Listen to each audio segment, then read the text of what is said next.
What's up guys, my name is Gabe and welcome into the Trojan Blade. Today we are diving into volume 17 of the viewer comment series. We have some real good questions about what we've seen up to this point with SC, as well as some looking ahead to USC's upcoming practice against Arizona State.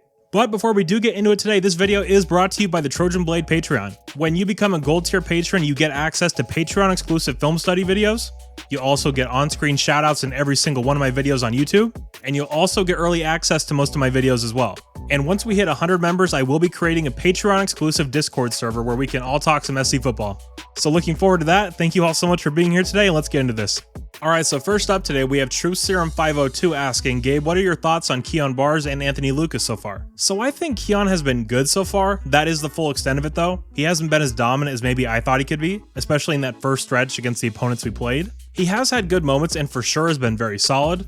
He's an upgrade over what we had last year without a doubt. I would like to see him be a bit more consistent in the run game personally. And as for Anthony Lucas, that's an interesting one. I thought he really stood out in that first game against San Jose State, but he has not been entirely healthy these last few weeks, so I am curious to see him coming off this bye week. He's someone I feel like will really benefit from the bye week being so early this year.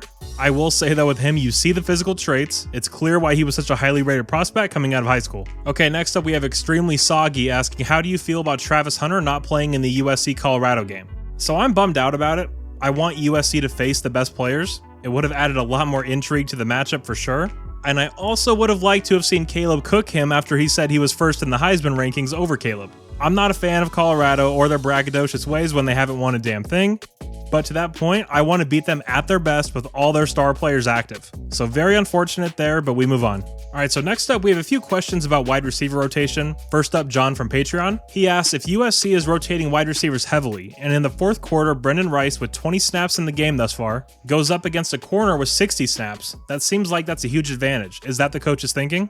And then we have Felix, who's also a patron, who asks, in the wide receiver group, there are plenty of rotations. At this stage, who do you think will make up the starting lineup, especially when we face stronger opponents? Or is Lincoln going to keep rotating until the end?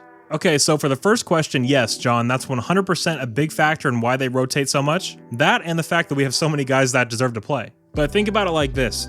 If you can get a burner like Brendan Rice that's fresh, isolated on the outside with a corner that's been playing the whole game, I mean, let's be real, Brendan Rice would probably have the upper hand anyway, but you give him an advantage and he's gone.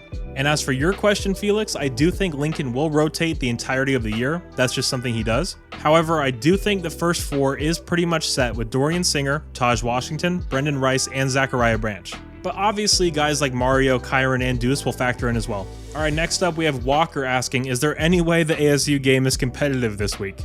Oh yeah, absolutely.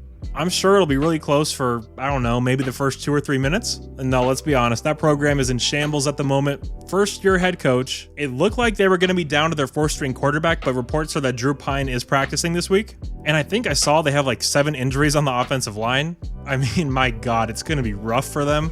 That stadium's going to be dead, and when SC has 42 first half points, it's going to be even quieter. So another slumping appears to be on deck for sure.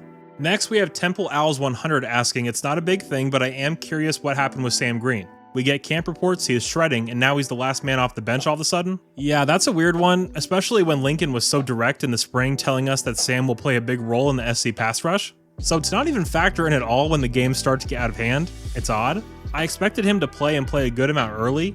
He doesn't appear to be hurt, so it must be a practice thing. That's the only reasonable answer I can come up with at this point. You're right though, man, it's surprising to say the least. Okay, next we have T. Nelson C saying, I've been super impressed with Bryson Shaw this year. He was thumping Stanford players all day last week. Same here, he was really smacking dudes last week. That's a physical edge that our secondary hasn't had in a while. And in bigger games like against Oregon and Notre Dame and Washington, you like to have a guy like that that can come down and make a tone-setting hit early. I mean, you look at that Colorado State game, obviously you don't want your guys to hit someone that late, and the last thing anyone wants to see is someone get hurt, but that hit set the tone for the entire game. Colorado was rattled for a majority of the game after that hit took place, and Bryson does more than drill people though. He's been a very good tackler overall, he's been very solid in coverage. I feel like they're letting him play to his strengths a lot more than they did last year. And turns out when you actually have a pass rush and the secondary doesn't have to cover for 8 seconds at a time, it makes their job a hell of a lot easier. I pumped up Bryson a little bit in the preseason, and I was surprised at the amount of pushback I got for that. Now, me being out here in Columbus, I was very familiar with Bryson and his game when he made the move out west, which, guys, let's be honest, Bryson isn't the most physically skilled guy out there. He doesn't have all the talent in the world, but guys, he's a hell of a football player.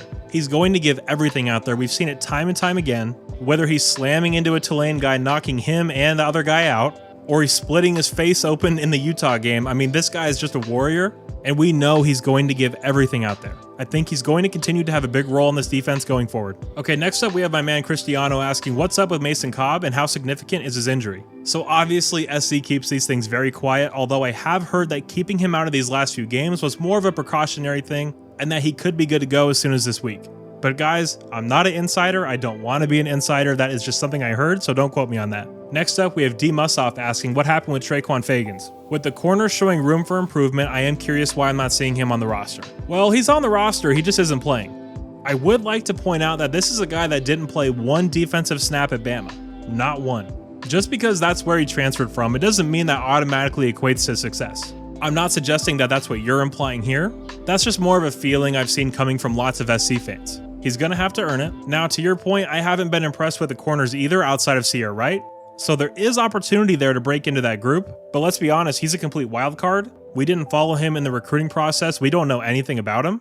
At this point, I would say he seems much more like a candidate to play in 2024 though. All right, and last up for today is Tony, who asked, will Caleb need to play all 4 quarters to remain the top dog in the Heisman race? Critics are saying he is lacking in total yards. Example, Penix has 1,333 yards versus 880 yards for Caleb. So I actually don't think so. Caleb has already established credibility with the Heisman voters, and as we've seen in the past with a guy like Matt Leinart, your numbers could be better your next year after you win the Heisman. Just because your numbers are better, it doesn't mean you're going to win it. With Caleb this year, it's all going to be about the moments. If Caleb comes out on Big Noon and shreds Colorado, people are going to remember that. If Caleb takes down Michael Penix Jr. in primetime, people are going to remember that as well. Same thing goes for Oregon, Notre Dame, UCLA, you get the point. I don't think numbers are going to be what wins Caleb the Heisman this year. If he has multiple Heisman moments, I think that could be enough to win it for him. Alright guys, those are all the questions and comments we have this week. If you did happen to enjoy this video, please do leave a like and subscribe to the channel if you haven't already. And again, go check out the Trojan Blade Patreon and see if you want to sign up for that. Thank you all so much for being here today. You're all awesome, and as always, take care and fight on.